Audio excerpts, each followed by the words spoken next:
Peace and respect to you all. Welcome to Demolished Doctrine, the beginning of the end of religions. This is the Tuesday show, which has been set aside for Jamie Russell. So, Jamie Russell, if you want to take the floor, and feel free to say whatever you'd like to say, and intro what you want to talk about today. Hey, good to see you, Richard. Yeah, I'm interested in talking about this idea that people argue about with different perspectives about what's Genesis is saying about the firmament.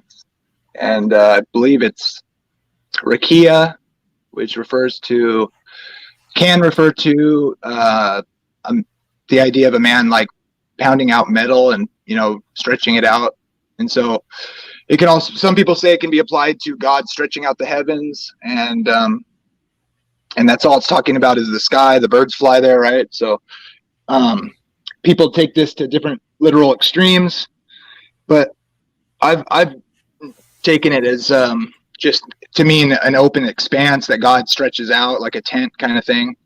But I've noticed that there does seem to be more relation to this idea, maybe metaphorically or whatever, or polemically, from the other cultures around there that had a similar idea, and God is taking that and using that for some kind of idea, maybe multiple layered. I don't know.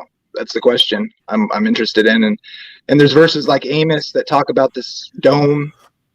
So flat earthers love that, of course. And then the main thing I see, though, is that the reason I hesitate to just think it's talking about an expanse, maybe that's what all it literally wants to say, or is the primary idea. But I think that since I think there's a pattern in the creation story for history, I think in Revelation, when we see the saints on the sea of glass, that is a reference to that idea in some sense. Of course, that's a symbolic. Very interesting. Yeah, the stars are on the, it's also said the sun and the moon is in the expanse kind of idea is kind of there too. And I'm a fan of Heiser's divine counsel, and that the fallen, we're replacing the fallen, and they're referred to metaphorically, you might say, as stars. And so that would Heiser's going to be a whole different can of worms there. Sure. But the idea that there's fallen angels and that we're being lifted up in the end, and they fall down to the earth kind of thing is kind of undeniable, don't you think? And as far as the angels, maybe you have a different, I'm not sure what your view is. I don't know. That's actually it might be undeniable, but it's assuming a lot of pre-knowledge and presupposition within that knowledge foundational base. And it's just difficult for me to agree with Heiser with that kind of a briefing. I haven't studied Heiser enough because, frankly, I'm not interested in scholars. Yeah. There are things that they ignore. There are things that they say that don't make sense from within the text. And I can't find one who doesn't do that. So I'm kind of done with all of them. Yeah, I feel your pain. Yeah, I came this far having only prayer in the Bible. Yeah. And that's without a lot of presuppositions and understanding of what the text is. There was no one to tell me on this earth what I was supposed to think about it. There was no such person. And I didn't read the scholars. And the more I hear, the more disappointed I am. So I'm not going to study I would have scholars on and have argument with them in the moment, which I enjoy very much doing. But I'm not going to study all those guys and study all the philosophy and everything behind why they believe what they believe and how they make sense of it and what parts they do and don't ignore. But I always find there's parts they're ignoring. So yeah, I'm just basically disappointed. Sure. I get that. I can relate. Besides, if they had perfect arguments, there'd be no atheists. So that kind of settles it right there. Yeah, true that. Okay.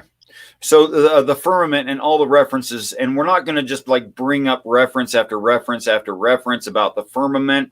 I think we all understand the word firmament and heaven are interchangeable. Do you agree with that? Probably, yeah. I think so. I think that's a reference, yeah. And that heaven can be upper and lowercase, meaning the sky or the habitation of God. We both agree with that? Yep. Okay.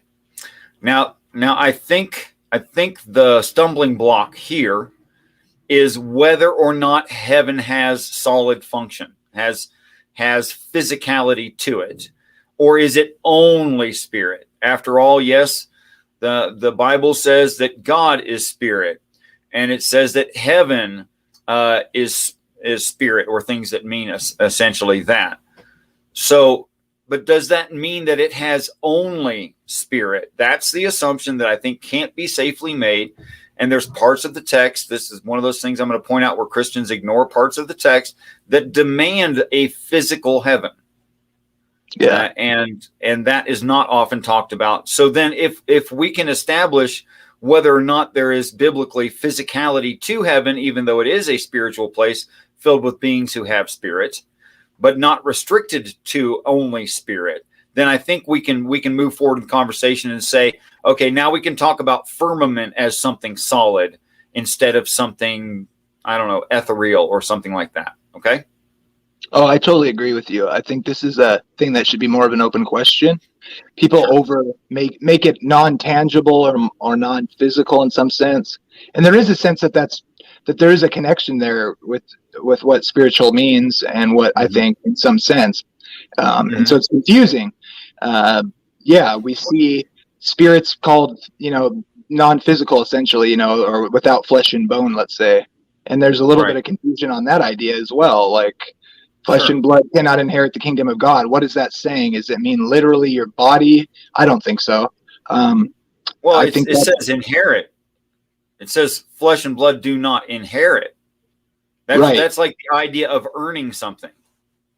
Yeah, that's a good point. I think that's a better articulation of what I mean. Like, I tend to take that on, at least there, automatically, I guess in a sense, I kind of take that to mean worldly type of thing, idea, like of the flesh, that sort of phrase, sometimes meaning like, sinful nature type of thing in some sense, or, incorrect fallen nature or whatever maybe, or however you want to. I think it certainly walks hand in hand with the ideas of faith and works, that if you have faith, you'd have works.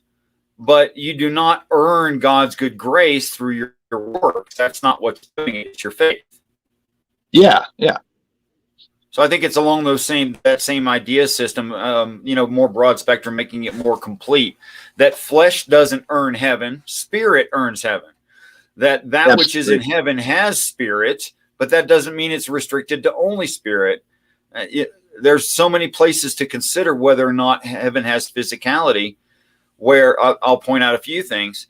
The human being's body is referred to as a vessel for the spirit. And then in the Bible, it says you'll be given a perfect vessel. That would mean perfect flesh. That there are angels reproducing with females on this earth. That requires sperm or magic, I guess, or at least artificial insemination. But even in artificial insemination, if you just get rid of magic, I don't think magic is possible. If you just get rid of magic, you're left with physical sex or artificial insemination. Both these things are physical. There's in Genesis 2:3 or 3:2. I'm a little bit dyslexic. It talks about things that God owns before there was a man to till the earth. And one of the things mentioned is every plant before it was in the earth. That means the plants existed before they were transplanted here to make the garden. Okay, and also in the idea and understanding that the Garden of Eden means the whole planet within this solar system, and it also describes a sun.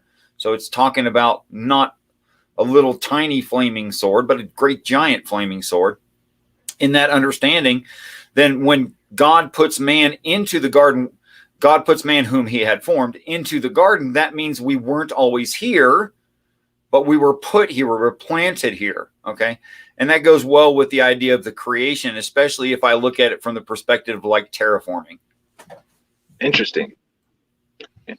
Yeah, when you have this idea about the sun and the angel thing, which is interesting to me, have you ever seen the idea that, have you ever heard of Eric Dollard? The word dullard, as in someone who's not very bright? No, Eric Dollard, I think is his name. Oh, what a horrible last name. I hope he's a very extra bright guy just to make up for that name. I don't know what. No, I don't know who that is. He was talking on this. He's supposedly, I don't know if he's a fraud or what. He might be a fraud. He might be a genius. I don't know. But he's into electrical ideas or whatever. And he was saying how strange it was. Maybe this is just being stupid. I have no idea. But he was pointing out that when there's sunspots, how they're like, it makes it seem as though the sun doesn't have like a interior, like how the fusion idea would suggest it does, or something. Like, because I don't know if that's just a contrast issue, that could be the answer to that, but that they're like dark or whatever, and when there's sunspots, which he was suggesting that the sun is not powered by fusion, and that it was, I don't know what to make of that. But anyway, sorry to sidetrack you. I would say something real quick about sunspots. I want to go back to firmament. It is actually true that sunspots are actually like a hole in the outer atmosphere of the sun. Okay. Right. And when we focus in on a hole and look into it, the deeper the hole is, the cooler it is, not the hotter. Right. And does that make sense in a fusion model? No, it does not make sense in a fusion model. Yeah, okay. that was my point, basically, in that maybe that gives the idea that it's not solid or something, and that would fit with that idea you were talking about with the angel thing. It also doesn't make sense that particles coming out of the corona of the sun are actually speeding up. They're not slowing down. Right. They're speeding up as they leave. That also should be a problem. Anyway, there's a lot to talk about with the sun, but that's going to be something else. Okay. All right. So in the definition of the word firmament, as you said, is the idea of hammering or smoothing something out, or stretching it and or forming it. All of those ideas are within it. And it can be compared to the exterior of a rock, a well-weathered rock. Or it can be compared to, or often is compared to, rolling out dough or forming a loaf of bread, something like that. Okay? So all those ideas are there. But it's definitely lends to the idea of something physical and something material, nothing immaterial about it. And the ancients, and it's been tradition for some time, the ancients thought it was in reference to the dome of the sky. Like looking at the underside of clouds looks like, rolled out bread dough kind of thing, something like that.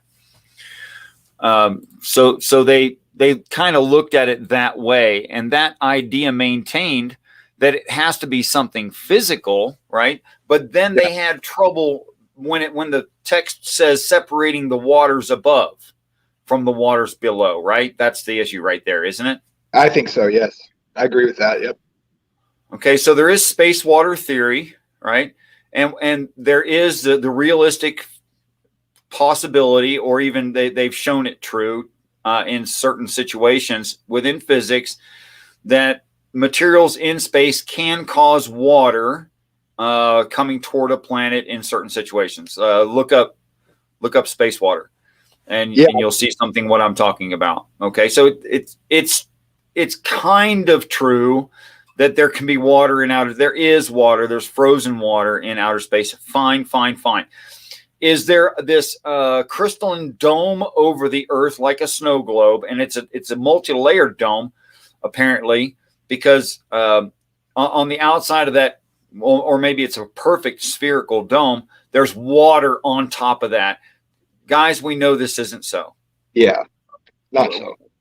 Like, really, if you think that is a truth, I think your presuppositions about the Bible have caused you to reject science and reality. And I think that's just overall a bad idea.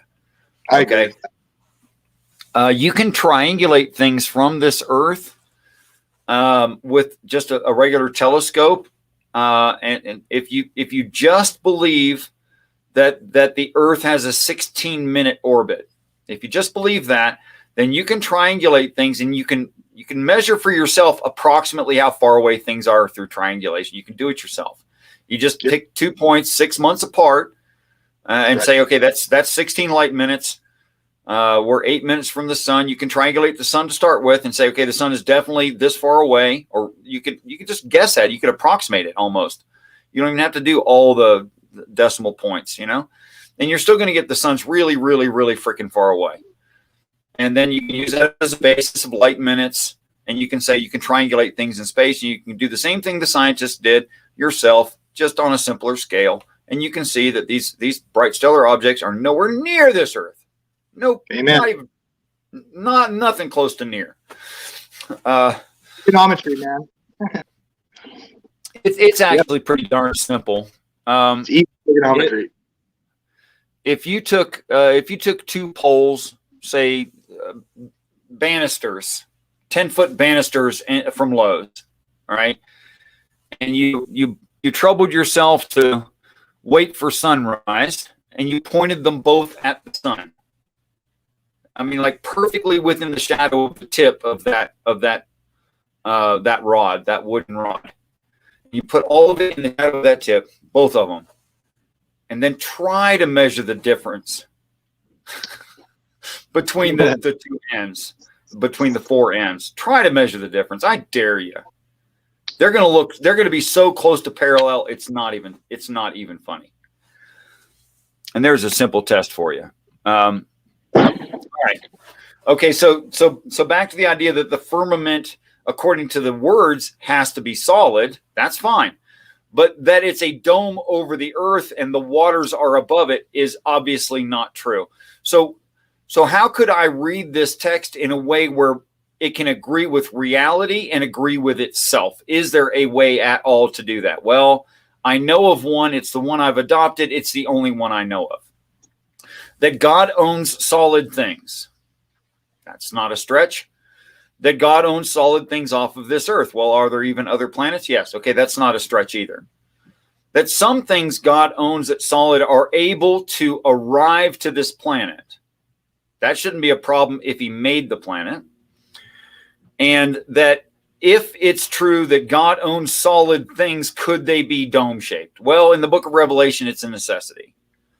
Do you already know what I'm referring to there in the book of Revelation? Not specifically necessarily, but I think there's the sea of glass thing, and then there's we're going to get to that, yeah. Okay, so let's say I measured something, right? I'm not going to tell you what it is I'm measuring, but I start at some point, and every direction that I measure to is the same distance. Oh, well, yeah, that would be like a sphere, or it could be. Well, go ahead. Definitionally, it can only be a sphere. Everything else has points and flats. Oh, only yeah, a sphere is the same measurement everywhere. Okay, so when in the book of Revelation it says the angel measures the city and it's the same distance no matter where he measures. Yeah, that's only a sphere, right? Now, Michelangelo, or I think it was Michelangelo, and others have taken that to mean that when they measured the city, they measured along the sides of it, although it doesn't say that. And so they made a cube. Yeah. So it's cube heaven. It's cube heaven. I argue it's not cube heaven, okay? I argue that cubes do settle a little bit easier. Yeah, cubes are good at like holding still on a surface. Better than a sphere is. But if it's not going to touch the surface, it doesn't matter anyway. Let me see what Synagogue wrote, because he wrote something. I think there is something to be said for the possibility of a dense hydrosphere, i.e. the canopy theory, existing in the distant past. There does seem to be significant greenhouse effect in the distant past. I don't think it's fair to say that rakia, Hebrew for firmament, has to be a solid thing. I'm assuming the word a. Elsewhere, such as in the Psalms, the word is used to mean an expanse, much like we would expect in Genesis. I think all that's fair. That's pretty fair there, Synagogue. Yeah. I think that is pretty fair. But that's what I would just like you to tell me where these plants were that weren't yet in the earth. I would just like for you to tell me that. if they weren't in something that could support plants not yet on this earth. So because of those things and several other reasons, I'm going to assert that it's talking about something real, something physically real, although it may have emotional and spiritual aspects to the beings that live within it, that it's real. Okay. So it's true according to the book of Revelation that the shape of heaven is not a cube, but a sphere. Spheres are domed. In fact, everywhere on a sphere is domed. It has no choice. So can I say there's a solid dome? Sure. If I take the only definition of the word waters from the text, that the waters are peoples, multitudes, nations, and tongues, and that's the definition of what waters means.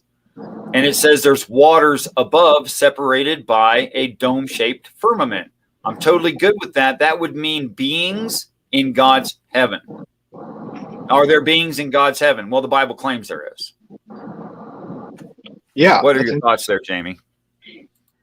Yeah, that's an interesting idea. I think I take a little bit different tact with the definition of that. I do see a connection to waters and people, and that the Bible is hinting at something there. I'm not sure that it's a rigid definition. I think you were talking about the New Jerusalem, I suspect, when you're talking about the sphere. I've heard people say it could be a pyramid too, based on the way it's measured out. I know that. I don't know how you're going to get a pyramid out of that. Well, with if it's measured along its side and then the other side, or width and height, then it doesn't give if you take that as being the base, I guess that would make sense. Because is there any reason why you couldn't do that? I'm not sure. I don't have the text in front of me, but I know that scholars do point out, and other people have pointed out, that because of the way it's laid out, it does seem to be suggesting a literal idea of a literal thing, a place, a thing that's physical. I would say that too. I don't know, how do you look at that as far as it coming down out of heaven? Is that literal too? I tend to think it is. Well, I think just like you are a physical being with spirit, that those in heaven with perfected vessel are physical beings with spirit, just like you.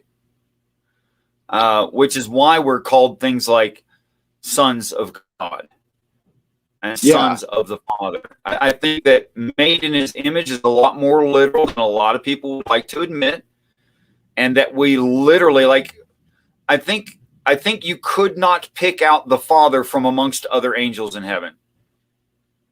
And I think you would recognize them as humanoid easily. You would not be confused as to whether or not they have a lot of the same genetic material that we have. I think it's very interesting that there's a lot of our genetic material that doesn't seem to be doing much of anything right now. Although we've how do you say that? We've read it and seen what it has to say. Okay.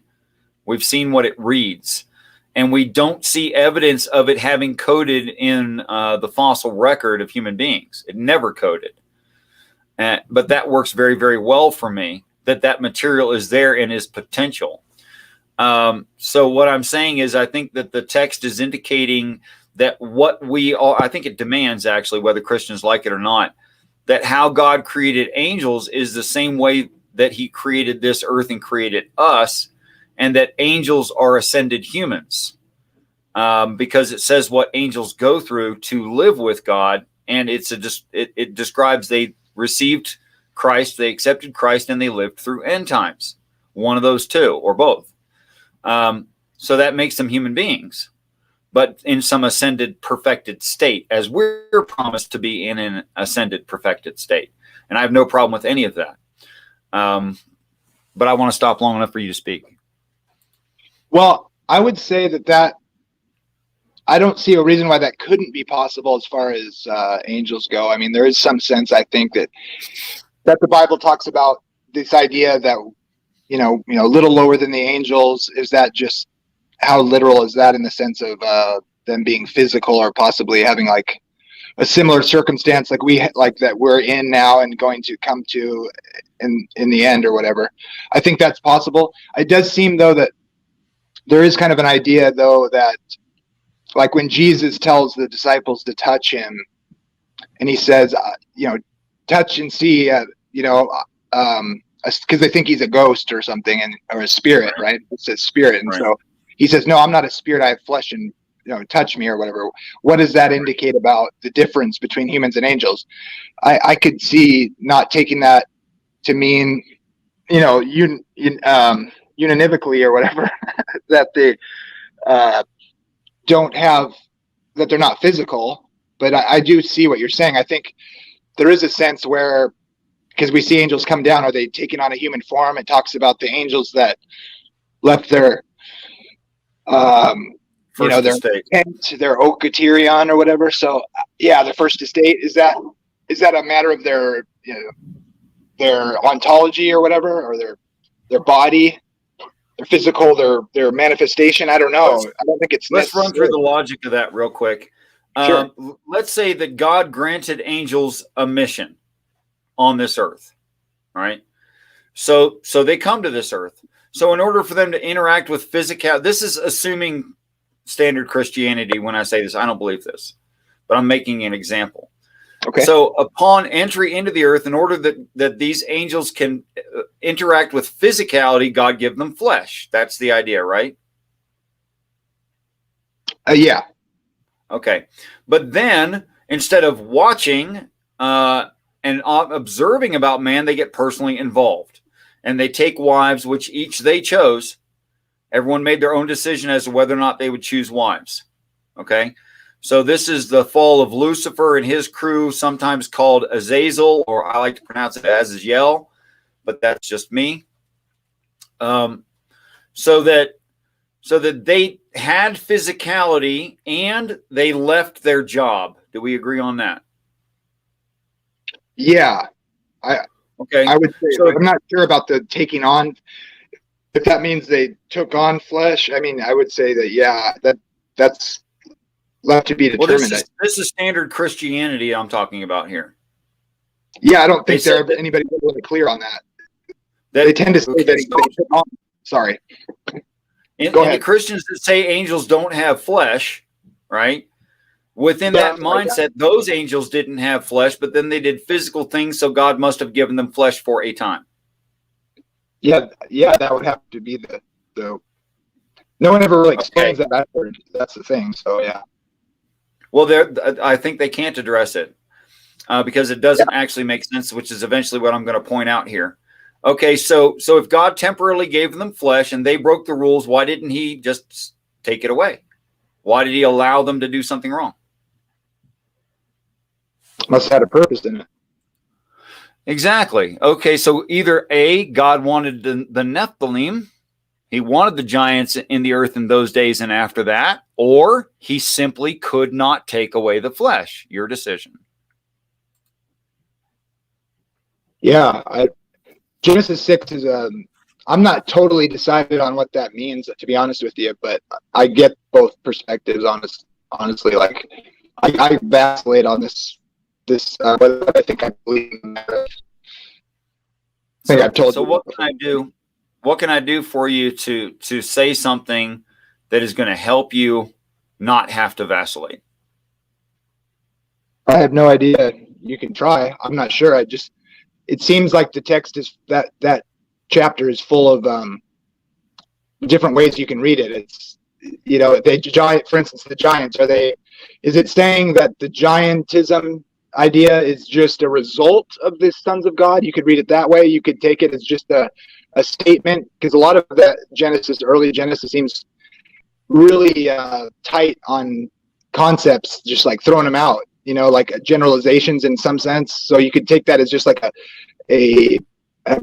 added verse that's just giving you details about that time, and then it just goes on. I mean, it's kind of jumping around. You could take it like it's directly related to the other texts that are there. Is the giants just the state of creatures, because we see giant animals in the past, and these ideas of giants, human giants, in the related texts that aren't canon. And so it seems that there's a couple ways you could take stuff like that. I would just say the text does seem to insist that it's dealing with man, and that you can look at that in different ways. That's kind of where my issue is with the reading of it. I think, it's not really clear on what it's talking about. So sorry, that's about all I can say about it. I don't know.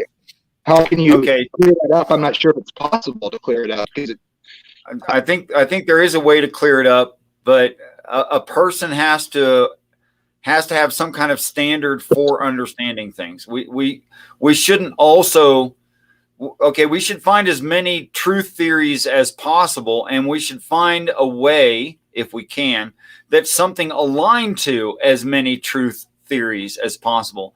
One theory of truth is coherence. Does it make sense within itself? Okay.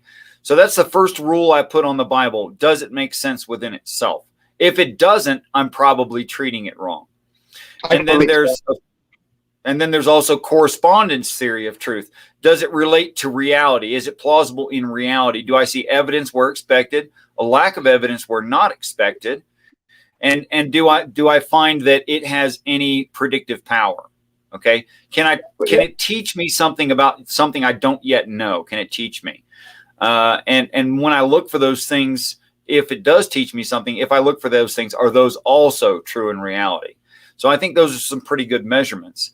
And I think it's true in reality that if God granted them flesh temporarily, then he could have also just taken it away before they messed up, unless, of course, he wanted the Nephilim. Well, that doesn't make any sense since he says Nephilim's a bad thing. So why did he want a bad thing? Now you have a God that's not perfectly benevolent. That makes no sense when the text says God's perfectly benevolent all the time. Doesn't change from that. Doesn't waver. So in coherence within the Bible, I have to say God had good intent, right? And the angels left their first estate, but they had flesh when they did it. They maintained that flesh. God was incapable of taking away to stop them. And this is a case where fully educated, responsible, up-to-date, knew what God, knew what heaven was, individuals broke a rule, which is, and I don't know how much value you put on Enoch, Enosh, and such, the whole books of Enoch. But in the books of Enoch, Enoch says he was compelled by those fallen to go and pray to God for them. The answer from the Father was, no, you've got it all wrong. You should not be praying for them. They should be praying for you. They'll get no forgiveness. They knew exactly what they were doing. They were fully informed.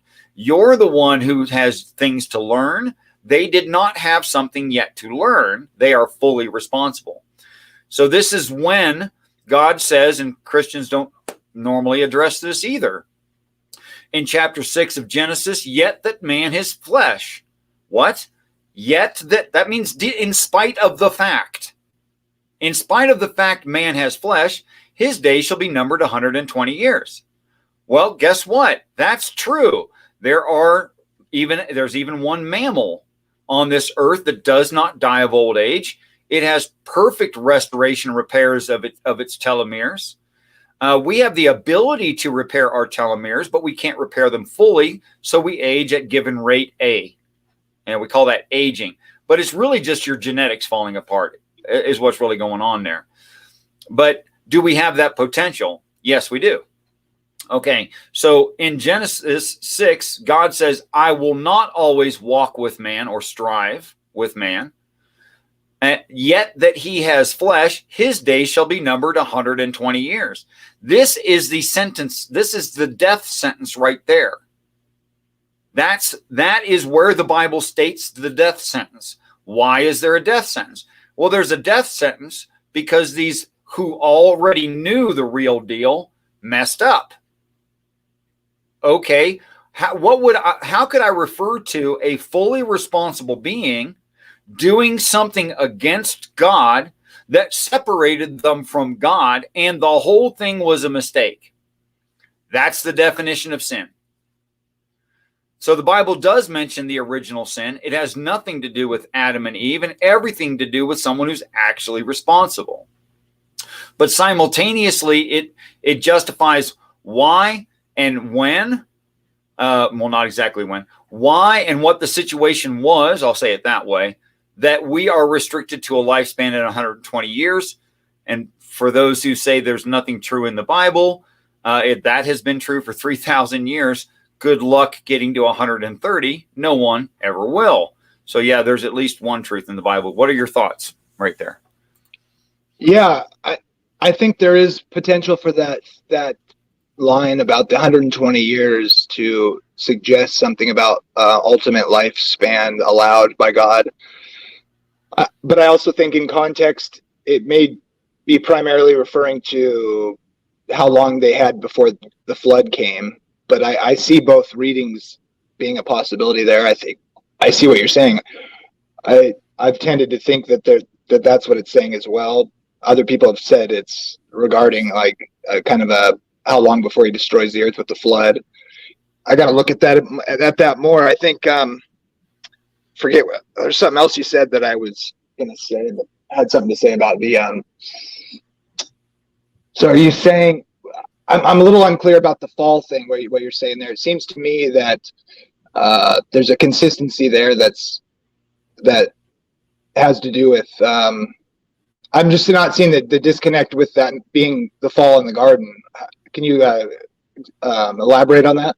I don't think it is the fall in the garden. I think Christians have falsely assumed that the briefing that is the Garden of Eden is not an overview. They've taken it as not an overview, but some kind of short-term event. Okay, and I think that's a mistake. Okay, but I think the larger message in the idea that it's a living work of God, it applies throughout time. When you think of it that way, you end up with and I'm not the first one to say this. Adam representing all of men, Eve representing all of women, and talking about all of our time on this earth. And in that way, I think it's more true than the idea that it's a short span event. It's more true. It works actually better, and it works throughout all of the Bible. I mean, certainly I could say things like, we don't know all of the truth of good and evil. And all Christians are going to agree with me. We don't know. Yeah. Well, how did it get? Now I have to ask the question, if it's true that Adam and Eve knew all of what was good and evil, how did we lose that? And why was there an immediate loss of the information between Adam and Cain, the firstborn male? That makes no sense.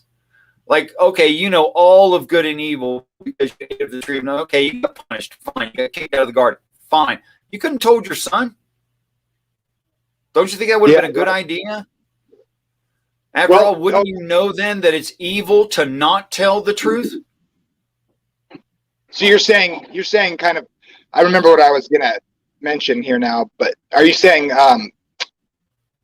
because like over one act of, say, eating the fruit which went against God's command, why would that erase? Yeah, but you're saying that doesn't make sense, right? Because it not only doesn't make sense to the rest of the Bible, we already know from the Bible when we eat of the tree of knowledge of good and evil, when man puts out his hand, God gives him eternal life. We already know when these things happen. It's the Bible's just littered with it. Why do we think that the first story about that kind of spiritual ascension, that new understanding, is isolated from the rest of the Bible? Why do we think it's isolated? There's no reason to isolate it. None. Well, what about the idea that because Paul seems to say that one act of disobedience brings death into the world. What do you think that's talking about? I think Jesus and others in the New Testament are trying to correct old ideas about the Bible. So they have to refer to the old idea first, and then they can make a correction to the idea. So they're using the mistaken idea that people have come down with, and then showing, okay, that's interesting. When is Jesus not saying, you have heard it said, but I say? When's he not doing that? This is an interesting subject. I would say I take that to mean he's dealing with the way the leaders have added to God's commands. I would say, but I mean, I'm open to hear what you say. But I think this idea about the fall or whatever not being in Genesis, I think that's partially true in a sense that the cosmic issue is going beyond that. This is just kind of my theodicy. And so I would say I kind of take an overview of everything that's happening is God correcting something more than Adam's fall. You could say it's like a heavenly rebellion, or let's say, and then he's working with man and eventually to become a man, and he's allowing this rebellion from his ways to play out. And so that's the whole story of man and history. And God didn't just destroy Satan right when he disobeyed, because that wouldn't have worked well with the rest of the creation, seeing like, oh, if I do something wrong, I'm just going to disappear. And so God's actually letting it play out. That's kind of my theodicy, if you will, in my answer for the problem of evil and what this is all about. And so that's kind of I'm just trying to give you my mindset on how I interpret what's going on and the problem of evil and the issues that come up there. And that just has made the most sense to me. You could call it like God's like, and then maybe God has laid out rules of engagement, because God's, the creator and all powerful, let's say. And so to some degree, at least, or he's very powerful if you're not going to take the classic view of that, but it doesn't have, it's not necessary per se, but I think we'd all say God's able to perhaps, I think so. Yeah. Overpower. Right. So the point is, then you'd have to say, well, he's laid out rules of engagement for a purpose. And then that purpose is to display to the creatures that, because I'm a free will advocate, a libertarian free will advocate, it's part of it too, but it's allowing that to play out in a way where in the end, we all freely choose God because he's right, essentially. And so I don't know, there's some parallels to what you are saying, I think, as far as God's correcting the issues that are, have created, the evil in the creation. But anyways, I think it's quite obvious from my personal, and I think a lot of people would agree with me, the following statements. Mankind on this earth does not know exactly what heaven is. That's clear. We don't know exactly all of the truth of what is good and what is evil. And I nailed down a Christian on this one time, and he goes, "Oh, they ate part of the fruit." I'm like, "What the hell are you talking about?" That makes no sense. It's like assuming it's a physical fruit, and the more you eat of it, the more you learn. I don't know what the hell he's talking about. I laughed at him. But anyway, and then when do we know all of the truth of good and evil? When are we offered eternal life? When do we, it's said that we are ignorant. We don't know. That is to say, we are naked, right? And we know it not. To say that someone is spiritually naked and knows it not means they think they've got it. They think they understand, but they're wrong. They're just objectively wrong about that. So you'll notice in the story that Adam and Eve make themselves clothes, right? Or loincloths or something of fig leaves. Have you ever seen or touched a fig leaf? Yeah. Okay, so then you know that on the back of a fig leaf, it's spiny. Right. Little sharp hairs, almost cactus-like hairs, very fine ones, but cactus-like hairs. And besides that, it's split into a mitten, like something like that. Which way should I say? And then it's curled. Can you imagine making something out of that for clothing? That's like the worst clothes ever. Like you're dumb. So he corrects them. He gives them clothes made of, not surprisingly, sheep skin. Well, of course, because it's a reference to the lamb. So yeah, he's talking about correcting them and making them comfortable and warm and resilient to weathering. That is telling them the truth. Okay. But we all know when this stuff is supposed to happen according to the Bible. It all happens in one time. It all happens within 7 years of the beginning of it, and it all wraps up at the end of those 7 years. And we know that's going to happen. It's said time and time and again. God shows his face to the earth. People hide themselves in caves and caverns, wishing for the mountains to fall on their heads because they have seen the face of God, and who can stand? Just how many times is that theme in the Bible? Okay, but my question is, why is Eden an exception to the rest of the Bible?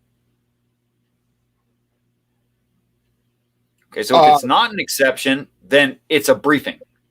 It's an overview. Oh yeah, I would say that's definitely the case. I think in the sense that it's kind of like an archetype of the condition of man. And so the question is, how should we take that? Or should we take that as straightforwardly historical, literal, with spiritual truths, archetypally seen in that literal circumstance? That tends to be how I look at it, but it doesn't have to be that. But then the question arises: where are you going to decide when it's being, are you going to just go with your own incredulity on the matter of whether it seems realistic? That's not totally unjustified, because like you're saying, it's like the coherence theory of truth or whatever. So it's hard to know what to judge that. And I think that's where some of the differences between you and me might be, as far as our perspective is, and I think that's reasonable. And I do tend to take the same order that you gave on the different ways you can, be coherent and be, look at the whole picture and how well it coheres. And then also look to science to be realistic about it, let's say. So, I don't think what you're saying is wrong, in the sense of, I'd be interested what you think about that. How do we know when something's being just being a story to tell us? Do you not think there's some importance to the historical veracity of the text? I mean, how do you deal with that? How do you know for sure when it's being telling you a literal history? Because I tend to look at it that way, history, and that it is history, and that's important. I maybe need to develop why that is better in my mind. Maybe I kind of look at that as I have a theory as to why there's actual history in the Bible. Yeah, how do you know? You do know that the Bible is self-defeating in the idea that it is historically accurate. It's self-defeating. You don't even have to go outside of the Bible to defeat the Bible. Because there are groups of enemies of the state that are slaughtered, every single one of them. I mean, a pure act of genocide is performed on them, and then they show up later. Oh, how's that possible? Well, I would say in some cases when it mentions a people, the question is it just referring to genealogies from a particular individual mentioned earlier? I don't think that's necessarily the case. I think there's evidence that sometimes it's just a regional idea. I think it's possible anyways that it's more or less describing a region, because the Bible seems to put importance on, and we see this in Revelation, what's it trying to tell us when it talks about a certain group of people?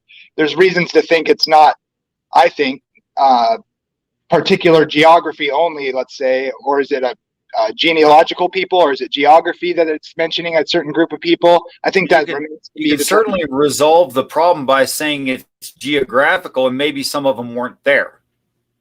Right. That works okay. Yeah, that's the idea. That's fine. That's fine to say that, but the claim is that all of them were slain. Okay, right, okay. Yeah, so all of them would mean all of them, not all of them geographically. It would mean all of them. And if not, then it's defeating itself. So yeah, you could say, well, it meant all of them in that area, but that's literally not what it reads. That's eisegesis of the text. It's not in the text. Right. It'd be a matter of how language is used, I suppose, too, though, because I'd have to look at the passage, I guess, and then make bumbling decisions there from my lack of knowledge. But you also, you could appeal to hyperbole or whatever. I mean, we do see where God commands him to wipe out every single one, and they don't, and he's mad about it. I mean, what do you do with that? Well, because he wants them slain. Right. And if you don't slay thoroughly, then you've done them a disservice. You've done God an injustice, and you've done them an injustice. See, if you look up the definition of the weapons used for slaying, it means Bible and truth. And it always means either Bible or truth. That's what it means. The uncut stone, no man has lifted his hand upon, which cannot be changed. You can lift no tool upon it. which has the word of God written in it, is the definition of a stone. The Bible gives the definition of what it means by stone.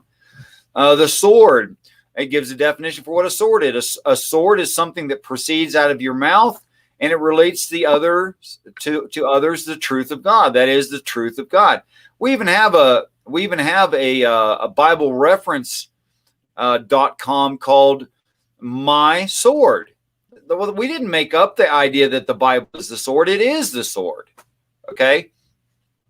So when God says, go into this land of heathens, which have wronged me several times, and use the sword and slay every single one of them, when you fail to do that, you have done the people there a disservice by not making them repent. You didn't use the truth strongly enough. You left some of them behind, and those are risking hell. And you have done them a great disservice. And to say that anything else could be moral is, I think, just ridiculous. So you're saying that this is not a literal conquest or a quote unquote genocide. You're saying, so I would, if that's what you're saying, I would say I disagree with the fact I think there's a truth to what you're saying in the sense that they were trying to, or their mission was to get them to repent, let's say, and then these people didn't. I think it remains to be determined whether that's the Israelites' fault.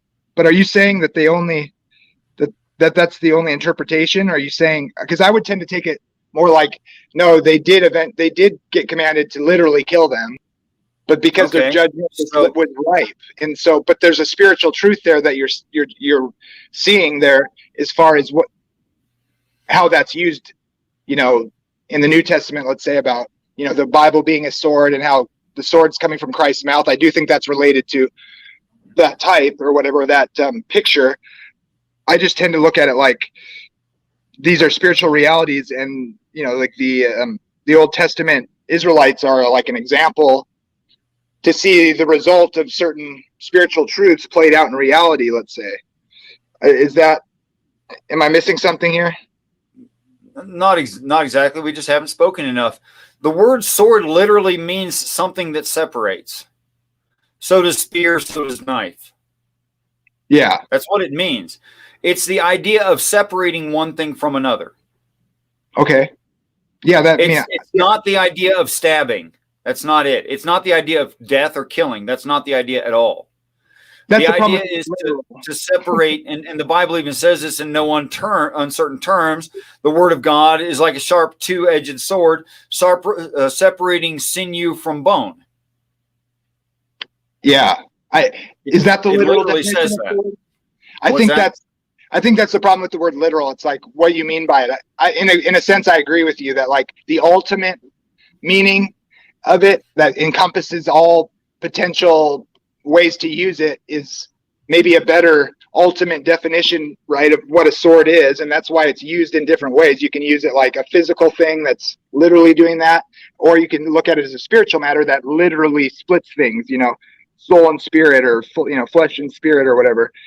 And so, yeah, I think this is where I think we might see things differently, in the sense that I don't totally disagree with you what you're saying there. I think that's right. But on the other hand, I don't know why. Maybe it's just my background or whatever being drilled into me. But I feel like you're back defining stuff that's adopted later, and it feels like it's out of order in the sense that it's no. In fact, you have to twist these definitions to get the Abrahamic religions out of the Bible.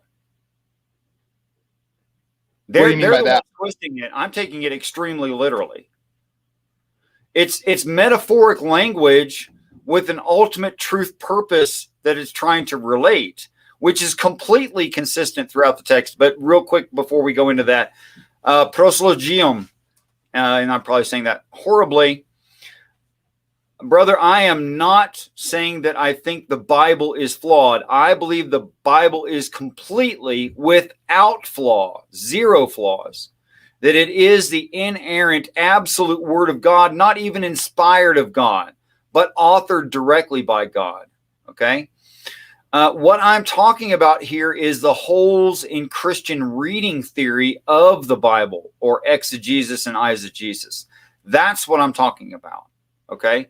And there are big, big problems, which is why there's so many Christian sects, so many different theories about how to read every single part of it, and so much apologetic for things that if they just didn't demand their reading frame, they wouldn't even need an apologetic for. I'll give you an example. The four Gospels disagree with each other as to when the events, who was at the events, what people said in a certain situation. All four of the Gospels are different. Is there an apologetic for that? You bet your butt there better be an apologetic for that. It's quite a lengthy one, if you're familiar with it, and it's so much like Mexican hat dancing, just going around and around and around in circles until your brain is just fried, and you can't make heads or tails. I mean, it's probably a 100 or 200 hour study just to memorize the apologetic for the differences between the events in the four Gospels, and can they all be the same, and how do I make this work, without like going to B theory of time or something, but in chronological time, how do I make this work? Well, there's a really simple way to make this work. With these invisible things, God so made the worlds. He's done this before. He's done this before several times. Or the description of the reward of Christ is already enjoyed by the 24 elders. Why is that a problem? Are we so proud that we have to say that God could have never done this before? We'll never do this again? What if we are Earth number 24? Just what's wrong with that? I don't have a problem with God doing a very good thing several times. So if that's the case, there's literally nothing to justify in the four Gospels being different, because human beings in basically the same situation will do slightly different things. What if you're just seeing four absolutely true independent stories of four separate events? So what's my apologetic? Multiple Earths. There, I'm done with my apologetic. We're going to have to talk about it a lot and see if it works or not. But it's literally 2 words. Yeah, I think there's no reason to say that isn't possible. I would say that it's just we're lacking anything to justify being sure of that, for sure.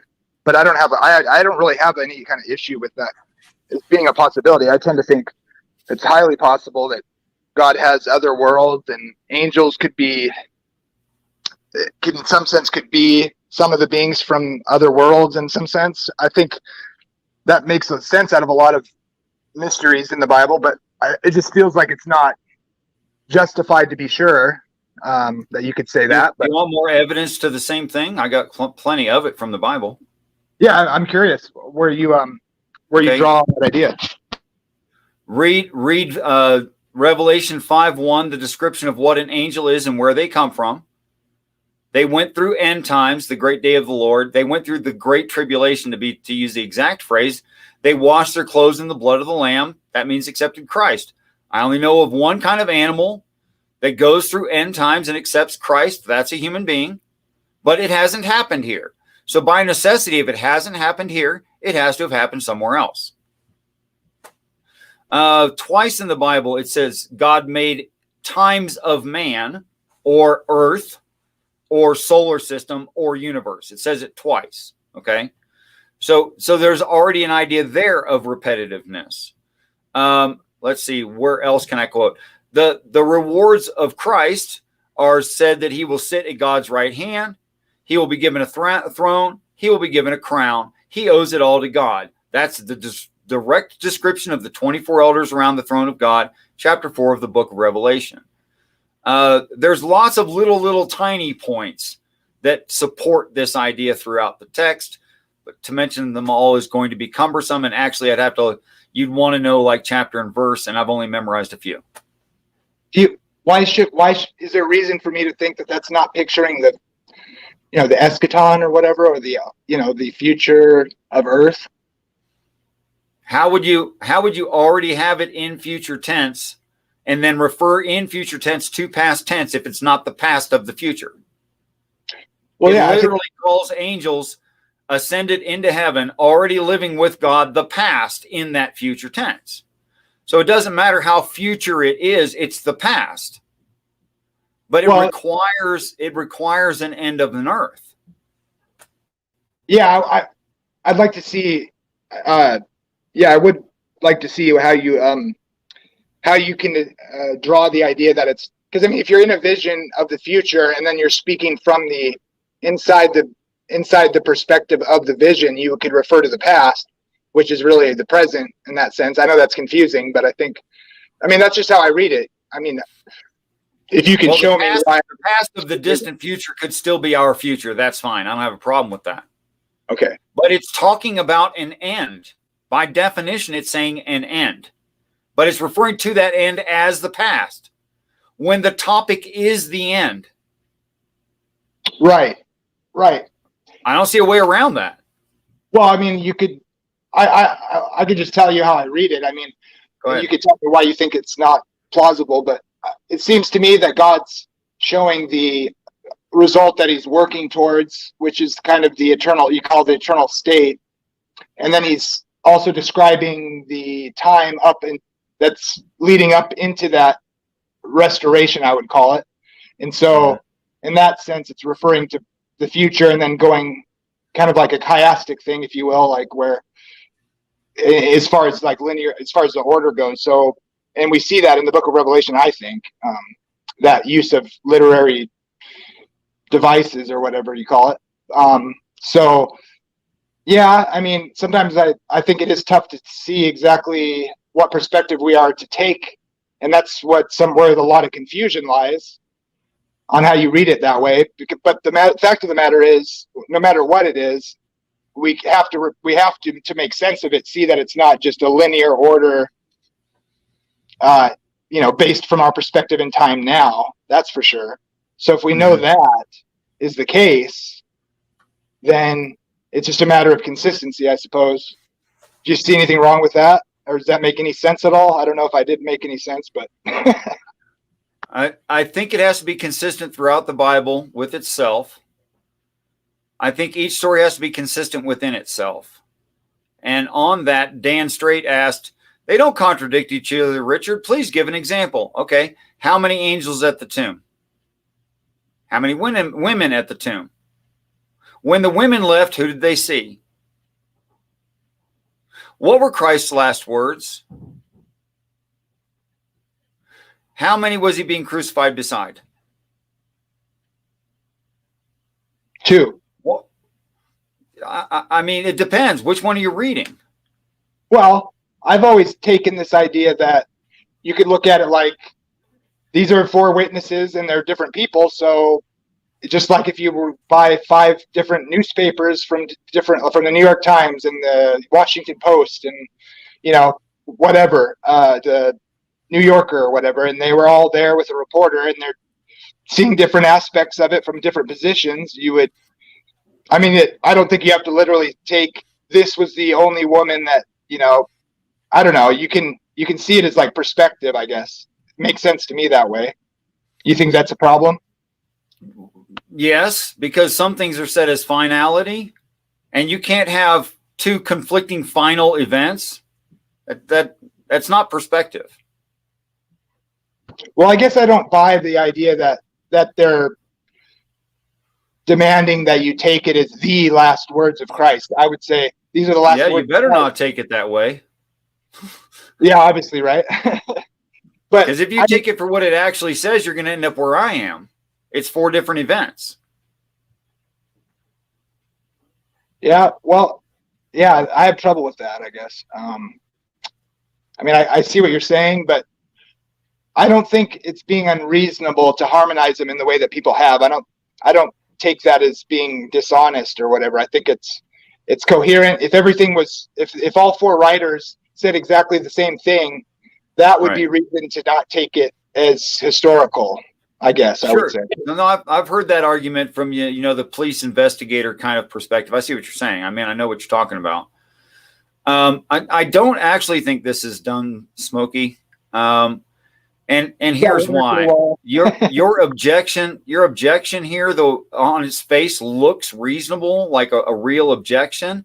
What you just assumed in that, your presupposition within this, is the people writing it weren't sitting beside each other, knowing each other. That's what you're assuming there. Yes, they worked in cahoots to cover a broad range of topics so that it could be complete. That's such not a problem.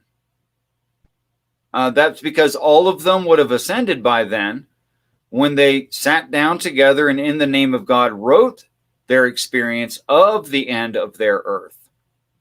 They were already in heaven. So there's no reason why they couldn't say, okay, well, you Mark, you work on this. Matthew, Luke, you work on this and this. There's no reason they couldn't do that. But it would also resolve all the conflicts. I think the apologetic for the differences between the Gospels is extremely complicated. In fact, I don't know, is there anyone even here who could recite all of the apologetic and actually argue for it? I can't. You pretty much have to be like a pro or something to do it well. And then even then in those debates, there's a lot of pushback that's also reasonable. Yes, synagogue, I understand there's only one Christ for this earth. I understand that. Thank you. The problem I see with what you're suggesting is, how would you ever, like, it would take a lot of work to establish why, to justify that, I guess I would say. What do you think about, how would you, I mean, let's just put them next to each other and compare, all the, and I know it's, it's a battle that. How about this? I've got an idea. Jamie. I'm going to shut this down and open a new stream. And I'm going to include in the description of the new stream and welcome CJ and Smokey and yourself and everyone who wants to come and argue those specific points. And I'll address anyone who wants to argue against my view. Okay? Sure. That's whatever you want to do. That's fine. But I'm going to go smoke a cigarette. We're already over an hour. We're already over that. Okay? But I do want to say, Jamie, I enjoy your conversation. I like the points that you're bringing up. It seems that you are not confused at all about your stance, although there are things that you're considering that you haven't quite decided on. You're aware that you are considering them, and that's a great thing. So thank you so much for your time in all of these shows, Jamie. To everyone in the side chat, if I haven't already said peace and respect to you individually. Thanks for dropping by. You'll be welcome in the show that's going to start at, let's say 20 minutes from right now. Okay. And I'm going to close this down. Jamie, I hope to see you again next Tuesday about this same time. And thank you very much for your time. Yeah. Thanks, Richard. It was a lot of fun. I enjoyed talking to you also. And I hope anybody can come and join that conversation. I'll be interested to do that. And I'll see you next week. All right. Peace and respect. Peace and respect to everyone in the side chat and anyone who might watch this in the future. I want you all to know that I do look forward to the day, and I have great confidence that there will be a day that we will all be great friends. That being in heaven, in case you're ever curious what I meant by that.